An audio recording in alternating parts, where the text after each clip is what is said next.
സംസ്ഥാനത്തെ റേഷൻ വ്യാപാരികളുടെ പ്രശ്നങ്ങളെ സർക്കാർ വിലകുറച്ച് കാണുന്നതായി റേഷൻ ഡീലേഴ്സ് കോർഡിനേഷൻ സമിതി. തങ്ങളുടെ പ്രശ്നങ്ങൾ സംബന്ധിച്ച് ഭക്ഷ്യമന്ത്രി നിയമസഭയിൽ നൽകുന്ന വിശദീകരണം പോലും വസ്തുതാവിരുദ്ധമാണെന്ന് റേഷൻ വ്യാപാരികൾ ആരോപിച്ചു.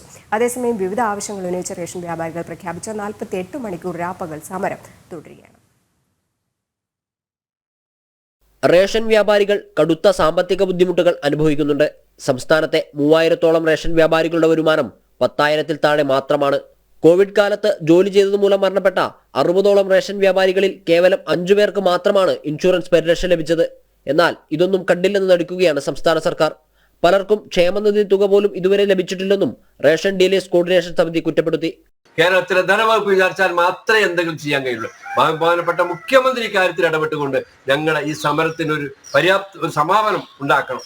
ഞങ്ങളുടെ പ്രശ്നങ്ങൾക്ക് പരിഹാരം ഉണ്ടാവണം. ഞങ്ങൾ പണിയെടുക്കുന്നതിന്റെ കൂലി അതാത് മാസം നൽകി 2 മാസത്തിലൊരിക്കലാണ് ഞങ്ങൾക്ക് ചെയ്യുന്നത്. ഇതൊക്കെ ബഹുമാനപ്പെട്ട മുഖ്യമന്ത്രി മറന്നു പോകരുത്.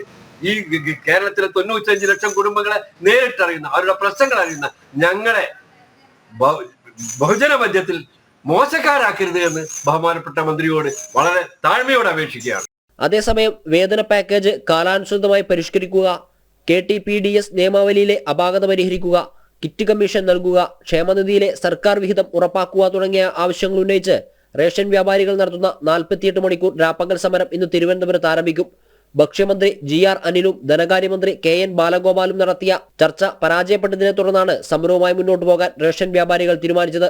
സംസ്ഥാനത്തെ മുഴുവൻ റേഷൻ കടകളും 2 ദിവസം അടച്ചു നടത്തുന്ന സമരത്തിൽ പരിഹാരമുണ്ടായില്ലെങ്കിൽ ഓണത്തോടനുബന്ധിച്ച് അനിശ്ചിതകാല സമരം നടത്താനാണ് റേഷൻ ഡീലേഴ്സ് കോർഡിനേഷൻ സമിതിയുടെ തീരുമാനം. ജനം, കോഴിക്കോട്.